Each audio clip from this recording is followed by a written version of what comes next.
ऐतिहासिक है। आज की तारीख, कल की वो रात भी ऐतिहासिक थी। अब दुनिया को ये पता लग चुका है कि अब टेबल पर बैठकर बात करने का नहीं, एक्शन लेने का वक्त है, और भारत ने ये करके दिखाया है। जयवीर शेरगिल साहब, अभी मैं आपसे कुछ और सवाल पूछती हूँ, उससे पहले आलोक तिवारी है, कोई कानपुर, आलोक तिवारी ये ट्विटर हैंडल है, उन्होंने कुछ गणिती कर दी है। 29/9/2016 ये तारीख, उन्होंने सबको जोड़ दिया है, वो 56 इंच आ रहा है। इंच नहीं आ रहा, इंच मैं जोड़ी हूं, डिजिट 56 आ रहा है।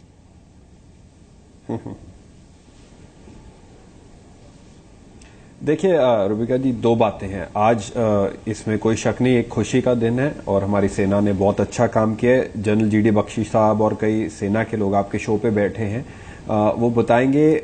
मैं तो मीडिया में जानता हूं, मैं डिफेंस की डिटेल्स और आर्मी ऑपरेशंस नहीं जानता कि 1998 ईयर 2000 सन 2011 और 14 जनवरी 2014 को भी आर्मी जनरल ने ये रिपोर्ट कंफर्म की थी। इन तरीकों पे कि एलओसी क्रॉस करके, जिसको पाकिस्तान एक वायलेशन मानता है, जनवरी में उनके 10 सैनिक मारे गए। और मेरा कहने का तथ्य, ये ऐसे ऑपरेशंस पहले हुए हैं कि आप शायद इतने बड़े स्केल पे ना हुए पर जरूर हुए हैं। बाकी आर्मी वाले ये बात कंफर्म कर सकते हैं, ये क्लासिफाइड इंफॉर्मेशन होती है और अक्सर इस बातों पे प्रेस ब्रीफिंग नहीं होती, पहला। दूसरा, जो ट्वीट कर रहे हैं, और आपने भी इससे पहले मेरे मित्र संबित बोले कि जो नेक्सस था पाकिस्तान और आतंकवाद का, ये सर्जिकल स्ट्राइक इसको और बड़े स्तर पे एक्सपोज करती है, क्योंकि कुछ जीपीएस मिले हैं जिसपे पाकिस्तान की मोहर है। उनके सैनिक भी आतंकवादियों के साथ थे, पकड़े गए हैं। और नवाज शरीफ और उनके डिफेंस मिनिस्टर दो अलग बयान दे रहे हैं। नवाज शरीफ इसकी अटैक की निंदा कर रहे हैं, डिफेंस मिनिस्टर कह रहे हैं ऐसा अटैक कभी हुआ ही नहीं। और चौथा, ये तालमेल जो सुषमा जी ने बयान दिया था कि आप अमन की बात करते हैं, हम आपसे बात जरूर करेंगे, पर जब तक आतंकवाद खत्म नहीं हो जाता या आप खुद खत्म करने की प्रयास नहीं करते। तो मुझे लगता है पाकिस्तान को यह भी संदेश किया है, हम बात जरूर करेंगे, पर पहले आतंकवाद और आतंकवादियों का खात्मा जरूर होना चाहिए। जयवीर, मैं डॉक्टर पात्रा के पास जाऊं उससे पहले, आज की तारीख में मैं ये सवाल, मैं बहुत सोच समझ कर ये सवाल आपसे पूछ रही हूँ। सुबह मैंने राज बब्बर साहब भी आए थे, उनका भी बयान देखा। सेना की आप तारीफ कर रहे हैं, लेकिन आज जो राजनीतिक इच्छा शक्ति है उसकी तारीफ जयवीर होनी जरूरी है, और इसको आपको ओपनली एक्सेप्ट भी करना चाहिए। रूबिका जी, मैंने आपके शो पे भी अक्सर डिबेट की है, चाहे वो पाकिस्तानी पैनलिस्ट बैठा हो, जब मैंने अपने सरकार और प्रधानमंत्री की प्रशंसा भी की है।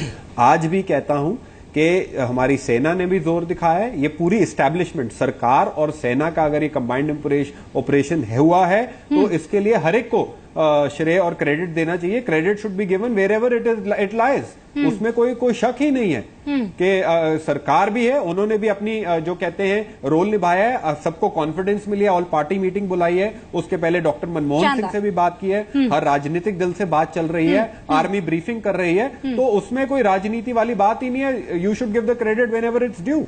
संबित, ये ठीक बात कह रहे हैं। जयवीर एक बहुत मैच्योर प्रवक्ता हैं और कितना कहना है कितना नहीं कहना है उनको बखूबी पता है। और ये इंडिया की खासियत है, इंडियन डेमोक्रेटिक सेटअप का खासियत है कि जब इस प्रकार के घटना होते हैं हम सब एक हो जाते हैं। हम भले ही पार्लियामेंट में लड़ते हो, हम भले ही टीवी डिबेट्स पे लड़ते हो, मगर जब भारत की सिक्योरिटी का विषय आता है हम भारत माँ के सपूत के रूप में खड़े होते हैं, ना कि बीजेपी और कांग्रेस के प्रवक्ता के नाते। मगर मैं काक साहब को सुन रहा था, दो तीन बातें जो काक साहब ने उठाई मैं उत्तर देना चाहूंगा फैक्चुअली। पहली बात तो काक साहब ने कहा कि वो शायद इस क्वेश्चन को कॉन्टेम्पलेट कर रहे थे कि क्या इसको आर्मी को सार्वजनिक करना चाहिए, क्या इस पे प्रेस ब्रीफ देके आवाम को बताना चाहिए। मुझे लगता है बिल्कुल बताना चाहिए। आप देखिए, एक आतंकवादी को फांसी होता है तो सरकार डिक्लेयर करती है कि फलाने दिन फांसी हुआ उस आतंकवादी को, क्योंकि वो एक डेटरेंट होता है। आप देखिए, किसी को अगर सजा होती है तो वो ऐलान होता है, क्योंकि वो एक डेटरेंट होता है। स्वाभाविक रूप से जब इतना बड़ा कदम उठाया गया जिसमें मैसिव डैमेजेस आतंकवादी कैंप को हुआ है, तो अगर ये बताया जाएगा तो इसका संदेश एक तो आतंकवादियों को जाएगा कि देखो, हम ऐसे ये जो फ्री फॉर ऑल था कि हम अपना ट्रेनिंग लेंगे, इंडिया के अंदर घुस जाएंगे, वहां जाके इनोसेंट सिपाहियों को और इनोसेंट सिटीजन्स को मार देंगे, हमारा तो बाल बांका भी नहीं होगा। अब वो सोच रहे होंगे नहीं नहीं नहीं, ये तो सिनेरियो नहीं है, वो तो हमारे घर में भी घुस के मार सकते हैं। दूसरी बात, पाकिस्तान को भी एक संदेश जाएगा कि आप ये अपने घर में जो आतंकवादी कैंप खोले हुए हैं उनको आप बंद करिए। आज यूएस ने भी पाकिस्तान को ये कह दिया है। तीसरी बात है कि इससे एक बात आप याद रखिए, जो बार बार यहां आ रहा है, क्या सिर्फ आवाम के इमोशन के कारण यह अटैक हुआ?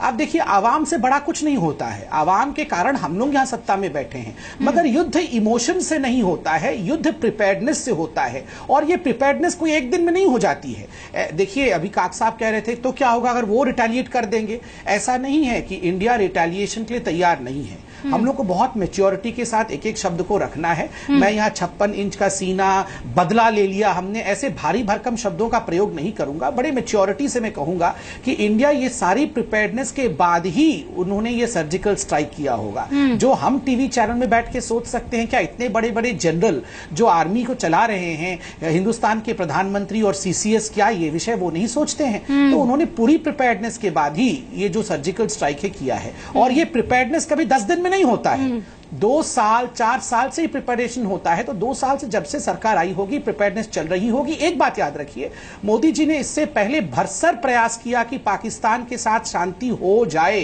और ये संदेश has been loud and clear, this message is loud and clear to the international community की। देखो, हमने एक बार नहीं, मैं तो सब कुछ छोड़ के वहां जहाज से भी उतर गया, मगर फिर भी ये पाकिस्तान अटेंड करने से लेकर, तो इसलिए हमने ये देशों के अपनी ओथ सेरेमनी में बुलाने से लेकर एवरी माइन्यूट स्टेप जो लिया गया था वो इसी तरफ था कि हम बहुत सब्र के साथ बड़प्पन दिखा रहे हैं, लेकिन इतना मत करो कि फिर जब छेड़ो तो छोड़ ना पाए। यही चीज बख्शी साहब, मैं आपके पास आना चाहती हूं। General Bakshi, at the stroke of the midnight hour when the world sleeps, India will awake to life and freedom from terrorism. आज ये बात सर। बिल्कुल बिल्कुल। देखिए, ऐसा है कि हमको थोड़ा अब इसको संदर्भ में देखना होगा। हम क्या कर रहे हैं, हम क्या करने की कोशिश कर रहे हैं? We are just trying to increase costs and impose consequences for Pakistan unchecked asymmetric war.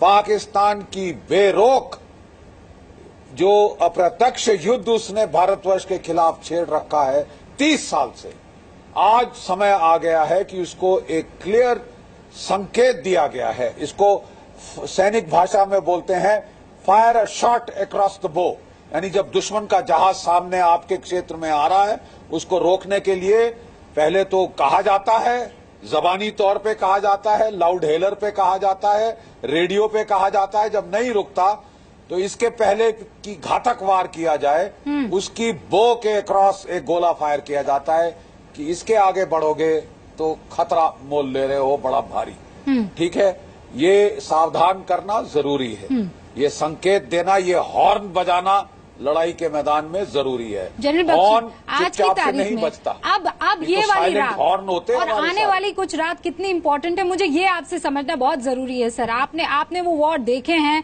आप उसका हिस्सा रहे हैं, इसीलिए ये सवाल आज बहुत इंपॉर्टेंट हो जाता है। लेकिन मैं आऊं जनरल बख्शी साहब, उससे पहले त्रिपाठी जी, देखिए बार बार पाकिस्तान का ये गीदड़ भभकी देना, बार बार कि हमारे पास न्यूक्लियर वेपन है, जरा बच जाओ, हम सब्र में हैं, इसका मतलब इसे हमारी कमजोरी मत समझो। आज सुबह से नवाज शरीफ यही बातें कहते जा रहे हैं सर। देखिए, इस मामले में मैं बिल्कुल मेजर जनरल बख्शी के साथ हूं कि पाकिस्तान के पास न्यूक्लियर बम है और उसका बटन पाकिस्तान मिलिट्री के पास है। ये कह के बार बार हमको ये समझाने की कोशिश की जा रही है कि पाकिस्तान के साथ पंगा लेना, उसको छेड़ना अच्छा नहीं है, ज़्यादा नुकसान हो सकता है जान माल का। मैं आपको ये बता दूं, और आई एम श्योर कि मेजर जनरल बख्शी इसको सपोर्ट करेंगे, कि कारगिल युद्ध के समय भी, उस वक्त भी पाकिस्तान के पास न्यूक्लियर बम था, और उस वक्त भी पाकिस्तान के न्यूक्लियर बम का ट्रिगर मिलिट्री के हाथ में था। यूएस प्रेसिडेंट ने शायद, या यूएस सेक्रेटरी ऑफ स्टेट ने कारगिल युद्ध के दौरान एक रात को तत्कालीन प्रधानमंत्री अटल बिहारी वाजपेयी जी को फोन करके कहा कि पाकिस्तान न्यूक्लियर बम का ट्रिगर दबाने ही वाला है और उससे आपके मुल्क का 1/4 हिस्सा नष्ट हो सकता है। वाजपेयी जी ने जवाब दिया कि ठीक है, 1/4 हिस्सा हमारा नष्ट हो जाएगा, हम मान लेंगे, लेकिन उसके बाद अगली सुबह पाकिस्तान का नामो निशान दुनिया के नक्शे पे नहीं होगा।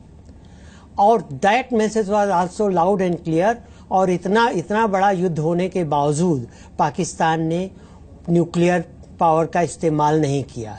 एक चीज मैं आपको बता दूं कि पाकिस्तान की मिलिट्री के हाथ में भले ही उसका ट्रिगर हो, और हम ये कह सकते हैं कि बंदर के हाथ में उस तरह थमा दिया गया हो, लेकिन वहां कुछ लोग ऐसे भी हैं जो शायद इस ऑप्शन को नहीं एक्सरसाइज करना चाहते, क्योंकि उनको पता है कि ये ऑप्शन एक्सरसाइज होने पे बहुत बड़ी तबाही जनधन की हो सकती है। इसलिए वो भी कुछ रेस्ट्रेंट कर रहे हैं, और उनको भी ये लग रहा है कि नहीं, हम अभी देखते हैं क्या और कर सकते हैं। मेरे ख्याल से एक चीज के लिए हमें और भी ज्यादा सतर्क रहना होगा। कई बार ऐसा होता है कि कोई जानवर जब घायल हो जाता है, खूंखार जानवर, तो ज्यादा ही खूंखार हो जाता है और वो अपने फ्रस्ट्रेशन में आप पे आक्रमण करता है। बौखलाहट में कुछ भी हो सकता है।